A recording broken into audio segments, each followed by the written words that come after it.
Tired of your WhatsApp looking like a digital free-for-all, where customer inquiries vanish into the ether? I'm here to show you how to assign specific WhatsApp numbers to individual agents in Aisensy, so you can streamline your customer service. First, log into your Aisensy account. Next, navigate to the Agents tab on the left-hand sidebar. This will display a list of all the agents currently added to your Aisensy workspace. Find the agent you want to assign a WhatsApp number to and click on their profile. Look for the WhatsApp number field.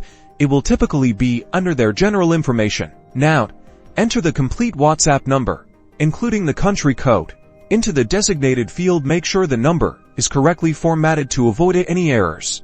After entering the number, click the Save Changes or Update Profile button to apply the assignment. Once saved, all incoming WhatsApp messages to that number will now be automatically routed to that specific agent within Aisensy. This allows you to track individual agent performance, improve response times, and provide a more personalized experience for your customers. And that's it. You've successfully assigned a WhatsApp number to an agent in Aisensy, empowering your team to deliver exceptional customer service.